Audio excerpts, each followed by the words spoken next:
श्रीमान एकनाथ शिंदे जी, विधानसभा अध्यक्ष राहुल नार्वेकर जी, देश की विभिन्न विधानसभाओं से आए पीठासीन अधिकारीगण, देवी और सज्जनों, आप सभी को all India presiding officers conference के लिए बहुत बहुत शुभकामनाएं।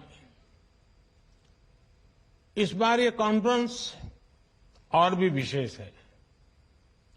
ये कॉन्फ्रेंस 75वें गणतंत्र दिवस के तुरंत बाद हो रही है। 26 जनवरी को ही आज से 75 साल पहले हमारा संविधान लागू हुआ था, यानी संविधान के भी 75 वर्ष हो रहे हैं। मैं संविधान सभा के सभी सदस्यों को भी देशवासियों की तरफ से श्रद्धापूर्वक नमन करता हूं। साथियों, पीठासीन अधिकारियों की इस कॉन्फ्रेंस के लिए हमारी संविधान सभा से सीखने को बहुत कुछ है। संविधान सभा के सदस्यों के सामने इतने सारे विचारों, विषयों और मतों के बीच एक राय बनाने की जिम्मेदारी थी और वो उस पर खरे भी उतरे। इस कॉन्फ्रेंस में उपस्थित सभी पीठासीन अधिकारियों के पास यह अवसर है कि वो एक बार फिर संविधान सभा के आदर्शों से प्रेरणा लें। आप सभी अपने कार्यकाल में भी कुछ ऐसा प्रयास करें जो पीढ़ियों के लिए एक धरोहर बन सके। साथियों, मुझे बताया गया है कि इस बार मुख्य रूप से विधानमंडलों की कार्य संस्कृति एवं समितियों को और प्रभावी बनाने पर चर्चा होने वाली है। ये बहुत ही आवश्यक विषय है। आज जिस प्रकार देश के लोग जागरूकता के साथ हर जनप्रतिनिधि को परख रहे हैं, उसमें इस तरह की समीक्षा और चर्चाएं बहुत ही उपयोगी होगी। कोई भी जनप्रतिनिधि सदन में जैसा आचरण करता है, उसके देश की संसदीय व्यवस्था को भी उसी तरह से देखा जाता है। सदन में जनप्रतिनिधियों का व्यवहार और सदन का वातावरण निरंतर सकारात्मक कैसे बना रहे, सदन की प्रोडक्टिविटी कैसे बढ़े, इसके लिए इस कॉन्फ्रेंस से निकले ठोस सुझाव बहुत मददगार होंगे। साथियों, एक समय था जब अगर सदन में कोई सदस्य मर्यादा का उल्लंघन करे, उस पर नियम के मुताबिक कार्रवाई हो, तो सदन के बाकी वरिष्ठ उस सदस्य को समझाते थे ताकि भविष्य में वो ऐसी गलती ना दोहराए और सदन के वातावरण को, उसकी मर्यादाओं को टूटने न दें। लेकिन आज के समय में हमने देखा है कि कुछ राजनीतिक दल ऐसे ही सदस्यों के समर्थन में खड़े होकर उनकी गलतियों का बचाव करने लग जाते हैं। ये स्थिति संसद हो या विधानसभा, किसी के लिए ठीक नहीं। सदन की मर्यादा को कैसे बनाए रखा जाए, ये चर्चा इस फोरम में बहुत आवश्यक है।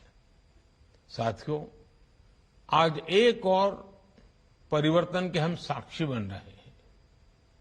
पहले अगर सदन के किसी सदस्य पर भ्रष्टाचार का आरोप लगता था तो सार्वजनिक जीवन में सभी उससे दूरी बना लेते थे। लेकिन आज हम कोर्ट से सजा पाए भ्रष्टाचारियों का भी सार्वजनिक रूप से महिमा मंडन होते देखते हैं। ये कार्यपालिका का अपमान है, ये न्यायपालिका का अपमान है, ये भारत के महान संविधान का भी अपमान है। इस विषय पर भी इस कॉन्फ्रेंस में चर्चा और ठोस सुझाव भविष्य के लिए एक नया रोड मैप बनाएंगे।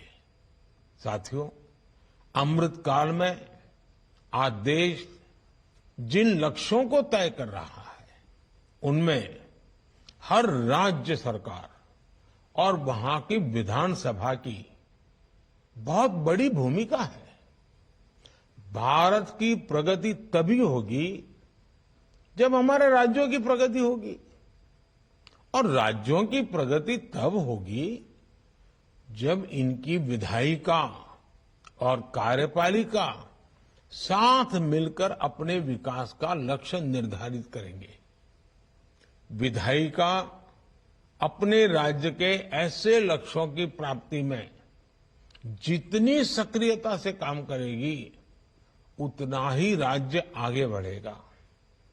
इसलिए समितियों के सशक्तिकरण का विषय आपके राज्य की आर्थिक प्रगति के लिए भी अहम है। साथियों, एक प्रमुख विषय गैर जरूरी कानूनों के अंत का भी है। पिछले 10 वर्षों में केंद्र सरकार ने करीब करीब 2000 से ज्यादा ऐसे कानून खत्म किए हैं जो हमारी व्यवस्था का नुकसान कर रहे थे। कुछ तो बिल्कुल कालबाह्य हो गए थे, एक प्रकार से बोझ बने हुए थे। न्याय व्यवस्था के इस सरलीकरण ने सामान्य मानवीय को मुश्किलों को कम किया है, ईज ऑफ लिविंग बढ़ाई है। पीठासीन अधिकारियों के रूप में अगर आप ऐसे कानूनों का अध्ययन करवाएं, उसकी सूची बनाएं और अपनी अपनी सरकारों के ध्यान आकर्षित करें, कुछ जागरूक विधायकों का ध्यान आकर्षित करें, तो हो सकता है कि बढ़ चढ़ करके काम करने के लिए सब आगे आएंगे। इसका देश के नागरिकों के जीवन पर बड़ा सकारात्मक प्रभाव होगा।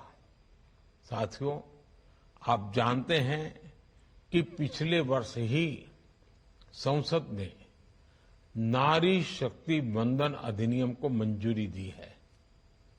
इस कॉन्फ्रेंस में ऐसे सुझावों पर भी चर्चा होनी चाहिए जिनसे नारी सशक्तिकरण के प्रयास और बढ़ें, उनका प्रतिनिधित्व और बढ़े।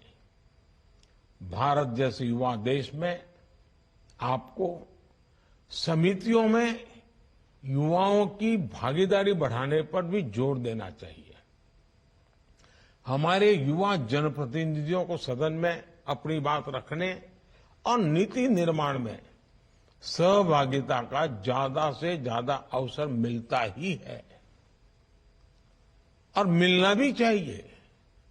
साथियों, 2021 में आपसे चर्चा करने के दौरान मैंने one nation one legislative platform के बारे में बात की थी। मुझे ये जानकर खुशी है कि हमारी संसद और हमारी राज्य विधायिका अब ई विधान और डिजिटल संसद के प्लेटफॉर्म के जरिए इस लक्ष्य पर काम कर रही है। मैं एक बार फिर आप सभी को मुझे इस अवसर पर आमंत्रित करने के लिए धन्यवाद देता हूं। आप सभी पीठासीन अधिकारियों को इस कॉन्फ्रेंस के सफल आयोजन के लिए शुभकामनाएं देता हूं। बहुत बहुत धन्यवाद।